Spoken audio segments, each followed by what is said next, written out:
en el corazón de mi hermano Alexis, de hermano Javier, de hermano Miguel, el empezar con esta actividad de caballeros. Tuvimos casi 30, ¿verdad? Casi 30 hermanos, y la hermana Juanita y la hermana Noemí nos ayudaron con el refrigerio. Así que bueno, damos gracias a Dios por todo esto. Así que si Dios lo permite, el 4 de noviembre, primer sábado del mes de noviembre, vamos a tener la segunda actividad de los caballeros, y la vamos a tener a las 3 de la tarde porque el tiempo no nos alcanzó. Empezamos a las 4 y eran las 7 y todavía estaban ahí, hermanos, dele y dele. Así que damos gracias a Dios por eso, y de eso se trata, ¿verdad? Poder hablar sin que nos regañe la esposa. Bueno, no siempre nos regaña y muchas veces tienen toda la razón. Pero bueno, vamos a arrancar con el capítulo 2 de Oseas. El capítulo 1, capítulo 2 y capítulo 3 tienen que ver todo con lo que Dios le pidió a Oseas, que era que se casara con una mujer que era o iba a ser prostituta, de acuerdo como ustedes lo quieran ver. El punto es que fue prostituta. Y antes de esto tuvo 3 hijos con Oseas, y ya vimos los nombres y lo que significaban cada uno de estos nombres. Oseas tal vez pensó que ahí terminaba todo su dolor, toda su angustia, porque sea como sea, se casó queriéndola, y lo vemos más adelante, lo vamos a ver por qué decimos esto. Pero ya en el capítulo 2 ya su esposa no está con él. Ya su esposa lo abandonó, ya su esposa lo dejó con los 3 panzoncitos, y tuvo él que seguir con su vida. Y ahora el Señor le da otra orden a Oseas, y esta otra orden la da en el capítulo 2 y dice: decid a vuestros hermanos Ami y a vuestras hermanas Ruama. ¿Eran las hermanas o eran sus hijos?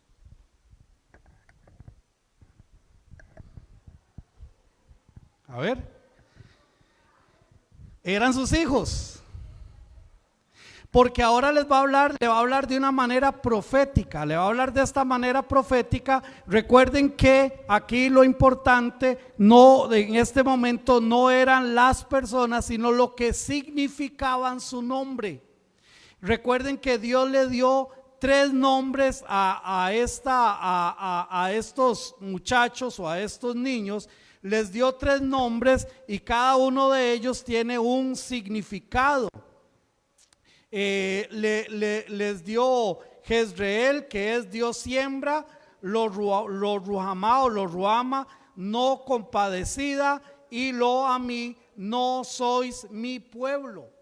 Y ahora entonces le dice: vaya y dígale a mí, que es no sois mi pueblo, y a vuestra hermana Ruama, que quiere decir no compadecida.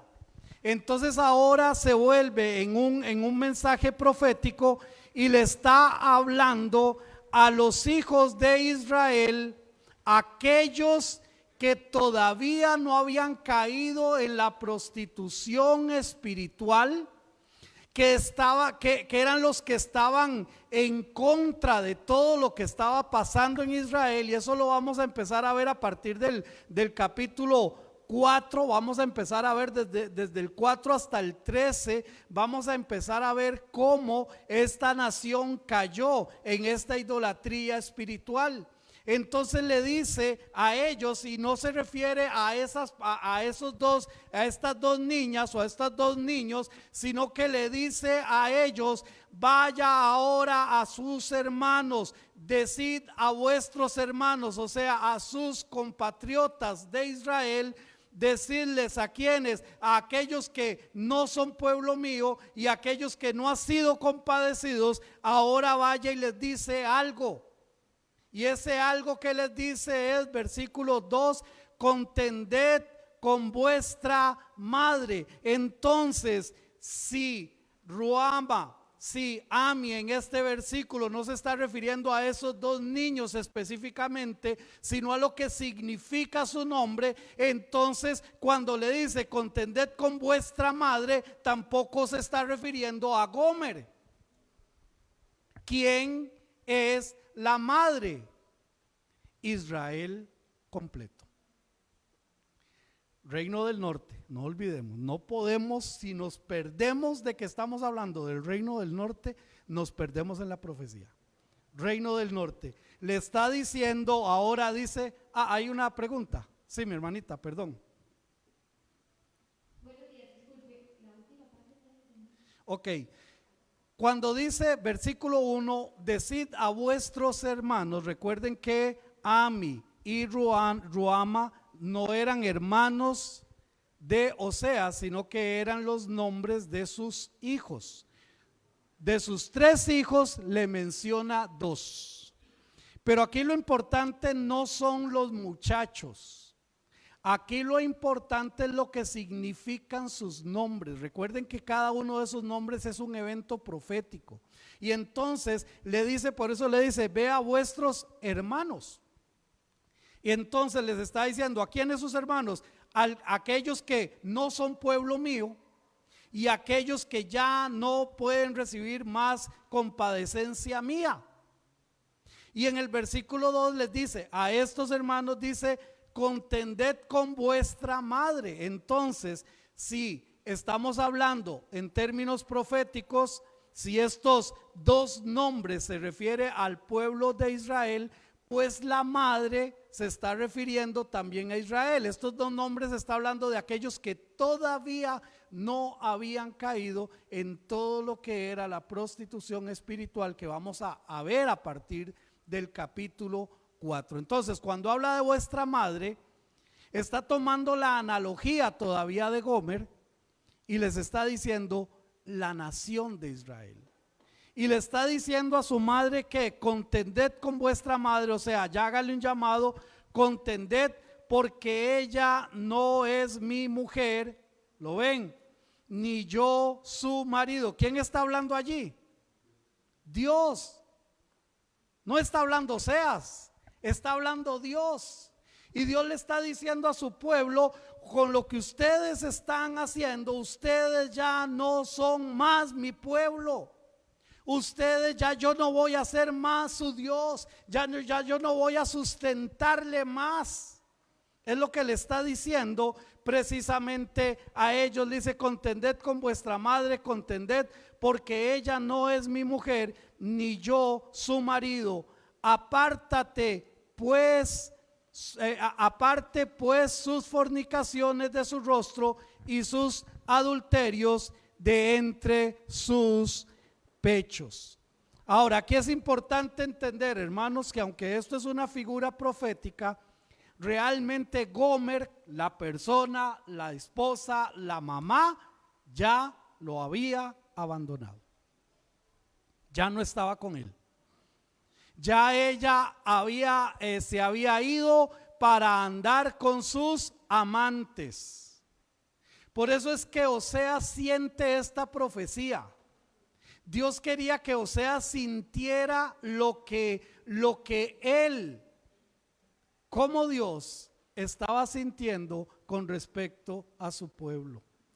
Yo me imagino que Oseas, ya cuando ella se fue, le dejó los gorditos allí, me imagino, no sé, que pudo haber pensado, bueno, ya Dios me dijo que me casara con ella, ya me casé, ya me hizo la vida cuadritos, me dio 3 hijos, ya me abandonó, ya hasta aquí llegó la historia, yo saco adelante a mis hijos y se acabó el problema. No, pero ahora en el capítulo Dios le dice, vaya, dígale a sus hijos, en términos profetas, vaya, hablen con ella y díganle que ya yo no soy su marido.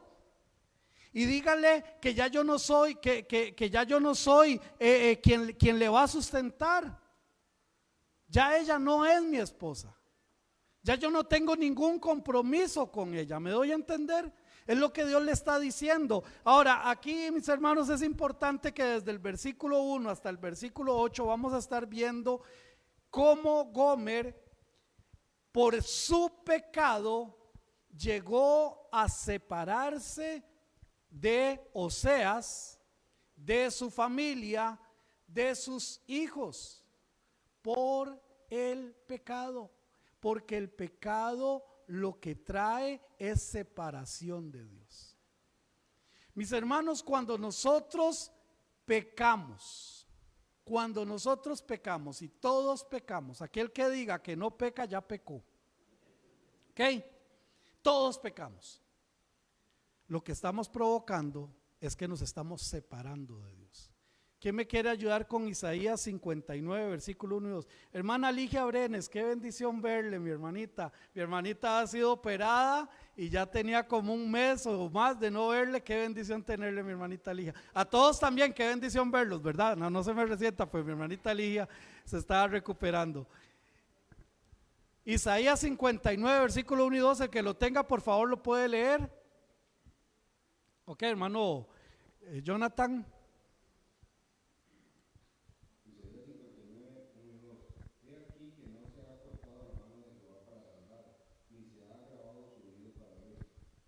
Iniquidades han hecho división entre vosotros y vuestro Dios, y vuestros pecados han hecho ocultar de vosotros su rostro para no oír. No, dice, no se equivoquen. El oído de Dios no es que tenga que irse a hacer una audiometría o tenga que ir a hacer eso, porque yo le hablo y no me escucha. Ni tampoco la fortaleza de su brazo ha terminado. La fortaleza ya está ahí, un brazo sin fuerza, débil, todo seco. Entonces por eso es cuando Él extiende su brazo ya no me llega. No se equivoque. Dice, sino que vuestros pecados, vuestras iniquidades han hecho división. Dios sigue tan fuerte como el primer día. Su amor es tan fuerte como el primer día. Su compromiso con nosotros es tan fuerte como el primer día. Pero nuestros pecados nos aleja de su poder. Sí, mi hermano Miguel. No, pastor, que esta parte que leyó mi hermano del Isaías 59, 1 y 2, nos confronta a cada uno de nosotros, porque a veces cuando estamos en una situación y le oramos al Señor, a veces nos frustramos porque no recibimos respuesta de parte de Dios. Y lo que decimos es que Dios no me escucha. Pero aquí nos está confrontando a decir que depende de cada uno de nosotros que Él nos escuche, porque mientras haya pecado en nosotros y no reconozcamos que estamos mal, nunca nos va a escuchar, porque nos dice, no es que no los escuche, pero yo no les puedo ayudar porque ustedes no están bien para que yo les pueda responder. Amén. Hay un canto de César Vidal. César Vidal es un conferencista muy bueno, lo puede buscar y puede escuchar de él, pero de Marcos Vidal. De Marcos Vidal que dice más o menos así como que, ¿y dónde está aquel Dios, el Dios de Elías, aquel que mandaba fuego? ¿Y dónde está aquel Dios que respondía de la gente clamando a ese Dios? Y entonces Dios en esta poesía que hace este hermano, Dios se vuelve y dice, ¿y dónde están aquellos como Elías? ¿Y dónde están aquellos como Moisés? ¿Y dónde están aquellos como Daniel? Es que, hermanos, nuestro Dios no cambia. Y si nosotros queremos ver el poder, la grandeza, la fortaleza de Dios, tenemos que someternos a Él. Aquí vemos la imagen de una mujer que no soportó la vida de hogar, no la soportó. No quiso más tener esa vida de hogar, esa vida tranquila, esa vida en el buen sentido de la palabra, esa vida estable, sino que esta mujer por su propia voluntad decide volver a esa vida pasada, dejar la estabilidad y la seguridad de su hogar para buscar las pasiones que habían en ella, que estaban en ella. Realmente esta es la figura de Israel desde más de 200 años, el reino dividido. Y Israel no quiso seguir a Dios, no quiso buscar a Dios, no quiso hacer lo que Dios quería que hiciera, sino que empezó y desde el primer rey, hermanos, desde el primer rey Jeroboam, Dios le dice a ellos, le dice a Jeroboam, si tú sigues mis reglas en el reino del norte, le dice, si tú me obedeces, si tú me guardas mis estatutos, yo voy a hacer de ti una casa fuerte.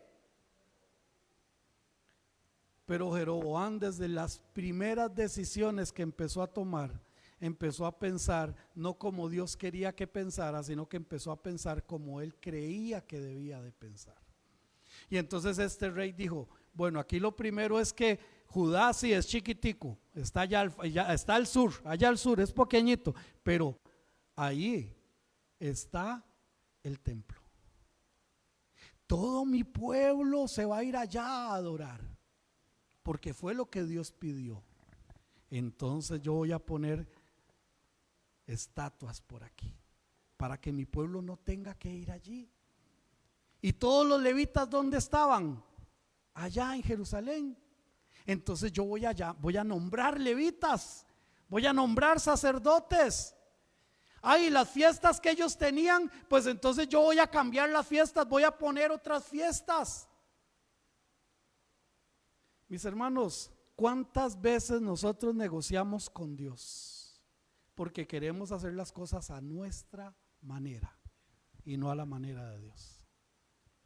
Jeroboam fue lo que hizo, y 200 años después vemos a Dios diciéndole a este pueblo, ustedes no son mi pueblo, ustedes se han alejado.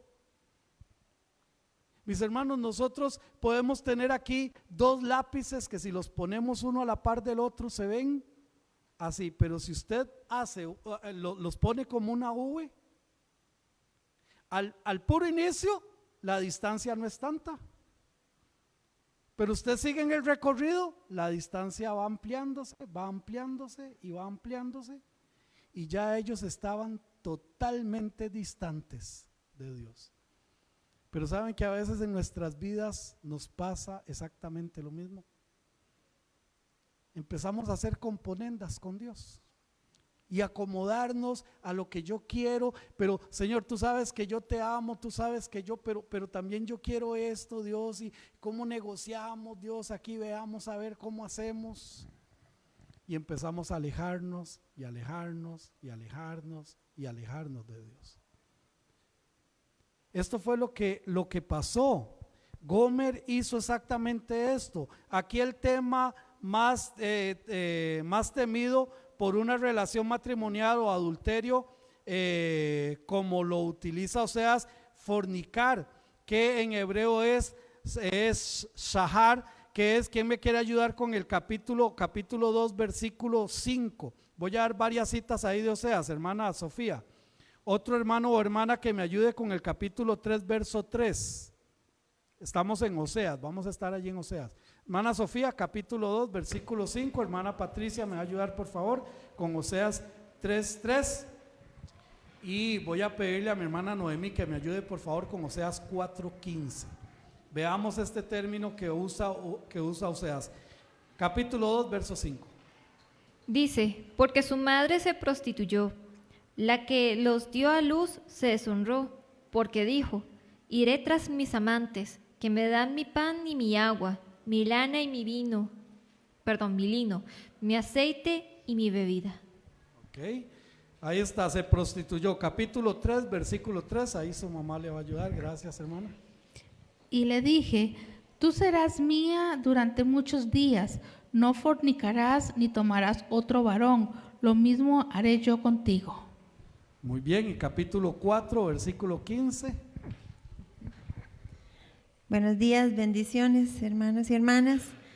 Oseas 4:15. Si fornicas tú, Israel, a lo menos, no que Judá, no entréis en Gilgal, ni subáis a Betabel, ni juréis, vive Jehová. Amén. Fornicar está hablando de relaciones ilícitas y especialmente las que tienen que ver con la prostitución. Está usando ese término, no era cualquier relación ilícita es peligrosísima, por supuesto que sí, pero está hablando sobre eso. Realmente esta era la figura de Israel desde hacía ya más de 200 años. Y usted ve en la historia de los reyes, como les digo, en los martes ya vamos por el rey número 11, ya vamos por la mitad de los reyes. No hemos visto un solo rey bueno, ni uno. Todos haciendo cosas en contra de la voluntad de Dios, todos haciendo cosas en contra de lo que Dios manda, y entonces llegan a este punto, y en este punto el Señor les dice: ya dejen de estar haciendo lo que están haciendo. Ya, porque ustedes ya yo no los considero mi pueblo. Ustedes se han desdibujado tanto que yo no los reconozco. Hermanos, ¿y cuántos cristianos se han desdibujado tanto que ya no se parecen en nada a lo que dice la palabra de Dios que debería de ser un hijo de Dios? Mis hermanos, es que estamos en tiempos muy peligrosos. Como decía Isaías, el profeta Isaías: ay de aquellos que a lo bueno llaman malo y a lo malo llaman bueno. Ay de aquellos. Y hermanos, eso es lo que estamos viviendo. Dentro de la cúpula, dentro del marco del cristianismo en términos generales en el mundo, muchos grupos le están diciendo a lo bueno malo y a lo malo bueno. Y dicen honrar a Dios y dicen ser el pueblo de Dios, pero Dios les dice: no se engañen, ustedes no son mi pueblo. No se engañen, ustedes ya no merecen más compasión. Oseas en el primer capítulo disfrutó de un matrimonio. Así el cristiano que es perdonado y restaurado por Dios tiene un corazón agradecido con Dios. Y qué lindo que es sentir, saber, tener claro en nuestro corazón que hemos sido perdonados. Amén. Que Dios nos ha salvado, nos ha perdonado, nos ha limpiado. Y existe ese agradecimiento a Dios. Pero luego vienen las luchas internas, las luchas con nuestras malas costumbres, las luchas con nuestras malas decisiones, y empieza entonces, hermanos, el pleito del que nos habla Gálatas. Porque el espíritu y la carne se oponen entre sí y pasan en esta lucha. Pero entonces nosotros tenemos que saber, tener claro lo que dice Efesios capítulo 4, versículos del 20 al 24. ¿Quién lo quiere leer, por favor? Efesios 4 del 20 al 24. Mi hermanita Catalina, gracias hermana, ya le llega el micrófono. Mi hermana Catalina. Efesios 4 del 20 al 24 dice. Perdón, hermana, del 22 al 24, gracias. Ok. En cuanto a la pasada manera de vivir, despojados del viejo hombre que está viciado conforme a los deseos engañosos, y renovados en el espíritu de vuestra mente, y vestidos del nuevo hombre, creados según Dios en la justicia y santidad de la verdad. ¿Hasta ahí? Amén. Entonces, hermanos, dice: en cuanto a la pasada manera de vivir, aquí está la primera luz roja. Yo soy un hijo de Dios, ya yo le entregué mi corazón a Cristo Jesús. Yo realmente me convertí a Él.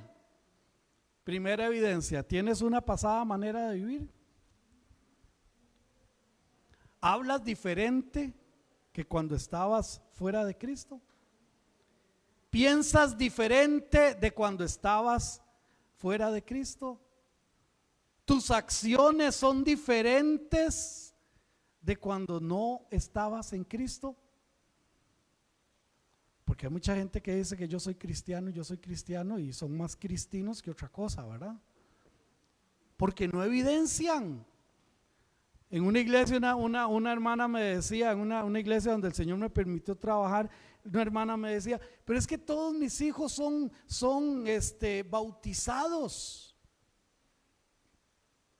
y ni uno solo estaba en la iglesia. y que se dieran con una piedra en el pecho porque sus nietos sí estaban allí, ¿verdad? Pero es que no es levantar la mano, hermanos. Qué engaño se han hecho durante tantos años en las iglesias. ¿Alguien quiere aceptar a Cristo? Levante su mano, levante. Ya usted es salvo, que el Señor le bendiga. No. Ustedes me han escuchado. ¿Alguien quiere levantar su mano? Sí, yo quiero hablar con usted para explicarle qué es eso que usted está haciendo. Pero ¿cuántos andan allá diciendo que creen tener a Cristo en su corazón y andan perdidamente? Porque no hubo un cambio. Ay, sí, yo vine a la iglesia y levanté la mano y ahora ellos me dicen que soy hermanito en Cristo y voy ahí porque da muy buen café y la verdad es que el ambiente es muy bonito, no oigo a nadie diciendo tonteras, todo lo que yo oigo es positivo, me gusta estar allí y ya viene, ay, qué lindo el templo, ay, qué bonito, y mira, van a llamar porque van a pintar, y voy a ir a pintar de por sí, y empieza a involucrarse y a involucrarse y a involucrarse. Pero no es hijo de Dios. Y esos son los que como entran salen también a veces, ¿verdad? Pasan un tiempo, pero en cuanto a la pasada manera de vivir, no hubo una pasada manera de vivir. No la hubo. Alguien va al estadio, pega 40 gritos, ¿cierto o no? Bueno, yo nunca he ido, pero me imagino que no llega allá a sentarse a meditar, ¿verdad? Pega 40 gritos, sin embargo va a la corte y no llega con esos mismos gritos, ¿verdad? No, llega a una corte y llega hablando, porque el ambiente lo hace cambiar. Pues a veces cuando entran por las puertas de las iglesias también el ambiente los hace cambiar. Y entonces tienen un comportamiento diferente, hablan un poquito distinto, pero no hay una manera, una pasada manera de vivir. Pero sigue diciendo aquí Efesios, dice, en cuanto a la pasada manera de vivir, despojaos. ¿Quién se tiene que despojar del viejo hombre? Yo. Porque solo yo sé dónde me aprieta el zapato. Porque solo yo sé mis concupiscencias, porque todos tenemos concupiscencias. Entonces yo tengo que saber que todo eso está allí y yo tengo que despojarme de ese viejo hombre, porque dice que está viciado conforme a los deseos engañosos. Ahí está. Entonces yo vengo a Cristo, empiezo a identificar que tengo que cambiar muchas cosas en mi vida. Y pasan 20 años y seguimos identificando cosas que cambiar en nuestra vida. Porque esto no acaba, no termina. No podemos llegar a decir ya yo estoy perfecto, ya yo soy completo. No. Entonces dice despojaos. Entonces si por ejemplo no sé, yo iba a las mejengas, pero resulta que en las mejengas lo que se da después de las mejengas es ir a tomar guaro, ir a vicios, y voy con los amigos y a escuchar tonteras. Bueno, yo necesito despojarme de ese viejo hombre porque está viciado, no me sirve. Por eso a los cristianos cuando vienen a Cristo por primera vez, una de las cosas que es tan importantes es ese acompañamiento, para que no vuelvan a tener ese tipo de relaciones, hermanos. Las relaciones que les llevan a pecar, las relaciones que les llevan a hundirse en el pecado. Y entonces, hermanos, si llegan a la iglesia, aceptan a Cristo Jesús, empiezan a identificar eso, pero vienen y como vienen entran, nadie llega, nadie los saluda, nadie les da un abrazo, nadie le pregunta cómo está, nadie lo invita a tomarse un cafecito, nadie. Y entonces somos sociables, somos seres sociables. ¿Y qué necesita la persona? Socializar, y se va al trabajo. ¿Qué compa? ¿Cómo que no vas a ir a la mejenga? No, hombre, olvídate. ¿Cómo vas a creer? No, olvídate, vámonos para la mejenga. ¿Y qué le queda al otro? Porque no hubo un apoyo. Por eso es tan importante, hermanos, que las ovejitas, nosotros las ovejitas, identifiquemos a las nuevas ovejitas y cubramos a las nuevas ovejitas. invitándoles a actividades, orando por ellos. Mira, no te vi el domingo pasado, que tenés alguna situación, ¿en qué te podemos servir? Y aquí teníamos un hermano que era especialista en eso, hermano Alberto. Hermano Alberto era especialista. Él llegaba a alguien y cómo está, y al domingo siguiente, qué bueno que vino, le podemos servir en algo. Lo vio que venía ahí en bicicleta, y entonces como ya venía en bicicleta, hermanito, vea, no se preocupe, pásela aquí adelante, y ya le vio las llantitas malas, y el hermano Alberto hacía algo para conseguirle las llanticas nuevas a la... Ese era nuestro hermano Alberto. ¡Qué lindo! ¿Por qué? Porque se muestra amor, se muestra cariño, se muestra interés por las personas. A veces alguien levanta la mano: hermanos, por favor, oren por mí, que tengo una situación, tengo a mi mamá enferma, tengo un hijo enfermo, tengo que ir al hospital, voy a ir a una cita. Y se fue el hermano y lo operaron y lo rajaron y estuvo mal, y cuando llegó nadie pero ni le preguntó. Con suerte más bien lo regañan y le dicen: pero hace tiempos que no lo vemos aquí. ¿Verdad? ¿Usted qué cree? Que esto es un hotel, como dicen a veces las mamás, ¿verdad? Hermanita Anabel, y creo que mi hermanito también levantó la mano. Sí, mi hermana. Gracias, buenos días, hermanos. Lo que voy a decir también me va a dar, ¿verdad?, por la espalda como un boomerang, ¿verdad? Pero yo creo que incluso, o sea, lo que usted menciona es correcto, pero incluso la Biblia nos dice que tenemos que ir más allá, dice que tenemos que ser discípulos, y la forma en que Jesús hizo discípulos era conviviendo prácticamente todos los días con ellos, ¿verdad? Y ellos lo seguían, y Él los acompañaba, ¿verdad? Entonces, yo creo que si nosotros hiciéramos un sondeo de quienes en este momento tienen al menos un discípulo en este momento, de ahí, ¿verdad? Mejor no lo hagamos, ¿verdad? Para no quedar tan mal. Entonces, yo tuve la experiencia, bendito Dios, de tener una persona que me discipulara con sana doctrina en mi adolescencia, y eso es lo que permitió que cuando yo, igual por los mismos estudios y todo eso, que la cultura, ¿verdad?, que te hace como priorizar los estudios sobre la iglesia, eso fue lo que me sostuvo en ese momento, esas raíces, ¿verdad? Entonces, y aquí está el fruto de ese discipulado. Pero yo recuerdo que ella iba a mi casa y yo iba a la casa de ella, yo sabía cómo ella vivía, yo entré a su cuarto, ¿verdad? Y sabía cómo ella vivía, o sea, yo la consideraba mi amiga, ¿verdad? También mi amiga y una líder, ¿verdad? Entonces, yo creo que eso es lo que nos falta.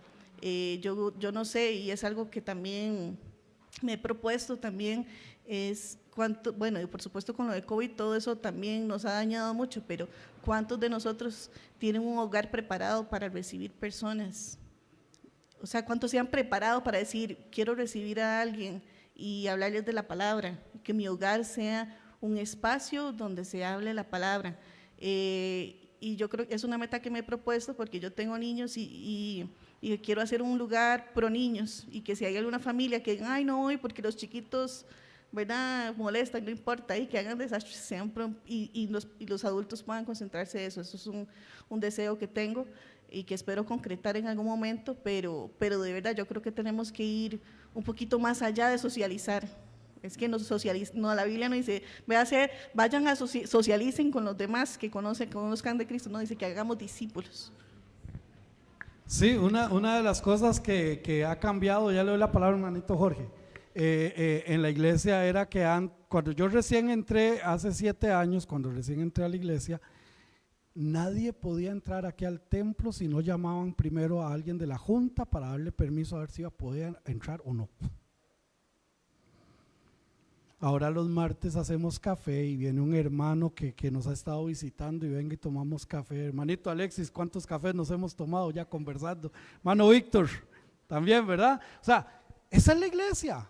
La iglesia requiere abrir sus puertas para hacer ese lugar de refugio. Ese lugar donde los hermanos puedan venir, podamos conversar, y no crean que hablamos de fútbol, menos esta semana, por favor. ¿Verdad? No, hablamos de cosas de la palabra de Dios, podemos conocer la iglesia, entender lo que ha pasado, mis hermanos. porque eso es lo que somos. Por eso yo les digo, somos un hospital. Y el ejército cristiano por muchos años se dedicó a matar a los enfermos, a los heridos, para no tener que darles acompañamiento, para no tener que darles cuidado. Entonces mejor hay un herido en el pueblo cristiano, terminémoslo de matar y ya, seguimos nosotros en lo de nosotros. No, somos un hospital donde las personas puedan encontrar ese refugio. Sí, mi hermanito Jorge. Buenos días, hermanos. Y para que no se me olvide, yo me acuerdo del hermano Adalberto. Él era muy celoso de las cosas de la iglesia. En las asambleas siempre levantaba la mano y debatía a la junta, a Giovanni y todo. Y muy celoso. Cuando fue, digamos, del Comité de Ayuda Social, del Ministerio de Ayuda Social, en esa época ellos me pagaron 2 meses de cuartico, pero él nunca me iba a dar la plata. Él dice, la otra vez, por ayudar a unos hermanos que vienen a ver qué sacan, se les fueron con la plata, no hicieron una buena obra, allá ellos, ¿verdad? Ellos se condenan, pero él fue a donde vivo yo y le pagó al casero y le exigió el recibo y todo.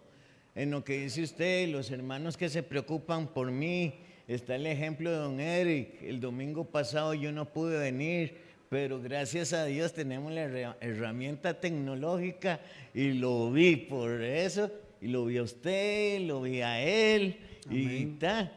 Pero volviendo a eso, muchas veces a uno le recomiendan así, yo los canso con lo mío, que uno busque personas y amistades positivas, porque ¿qué hago yo dejando de beber y estar con los borrachos? ¿Qué hago yo dejando la droga si estoy con los búnker? En el búnker, ahí que la tertulia y tome y se fue. Ya.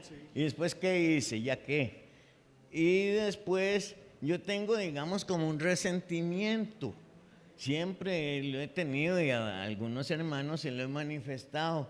En mis primeros días que yo vine aquí, hermanito aquí, hermanito allá, bienvenido. Y uno con esa alegría de ser nuevo en el Señor, en los caminos, se topaba un hermano en la calle, tal vez no lo veía, hay que justificar un poco. O eso, pues la calentura era aquí, afuera nada.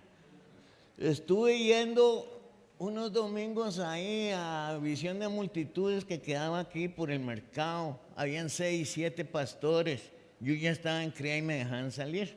Entonces les decía, pastor, ¿cuándo van allá a la terapia espiritual y eso?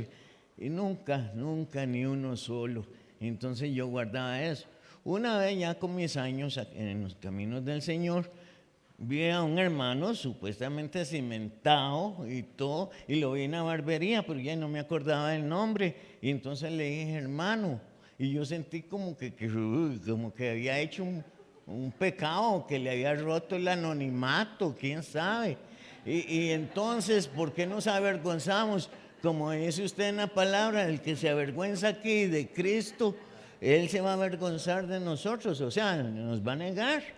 Y yo digo eso, muchas veces estamos necesitados del Señor y nos dejan solos, ya. Y uno necesita tal vez esas personas que fuimos malas, necesitamos afecto, necesitamos comprensión, seguimiento, ya. Amén. Y entonces ya uno ya cuesta mucho. Yo me acuerdo una vez en Guapiles que llevaron un culto y muy bonito y todos en el momento de Dios, ese día ahí, el alfarero, montones de veces la vi ahí, pero ese día me quebrantó, ese día sentí y analicé qué era lo que quería decir.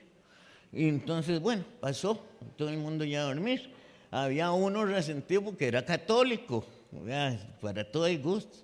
Y al pobre lo confrontaron, toquen timbre a las 11 de la noche, confrontación, porque el hombre defendió su fe. O sea, no hubo como Ok, sí. a político, a Sí, religión, ¿ya? Por ahí, parte de mi vida. Está bien, hermanito, muchas gracias. Entonces, hermanitos, para terminar con Efesios, en cuanto a la pasada, tiene que haber una pasada manera de vivir. Tengo yo que despojarme del viejo hombre. Yo tengo que identificar todas aquellas cosas que están viciadas. Dice que está viciado conforme a los deseos engañosos. Y después dice que me tengo que vestir, vestidos y renovados, y renovados en el espíritu de vuestra mente, renovarse. Y no solamente esto, dice, y vestidos del nuevo hombre, creados según Dios, en la justicia y santidad de la verdad. Yo necesito conocer dónde puedo encontrar justicia, santidad y verdad. ¿Dónde puedo encontrar justicia, santidad y la verdad de Dios? ¿Dónde la puedo encontrar? ¿Cuánto tiempo invierto yo en mi vida por conocer la verdad, la justicia y la santidad? Y todo está aquí. Aquí está. Todo está aquí. ¿Cuánto tiempo invierto yo para que mi nuevo hombre pueda ser revestido en la justicia, la santidad y la verdad de nuestro Dios? Quedamos en los primeros 4 versículos, pero ahí vamos despacito. Que el Señor les continúe bendiciendo, mis hermanos.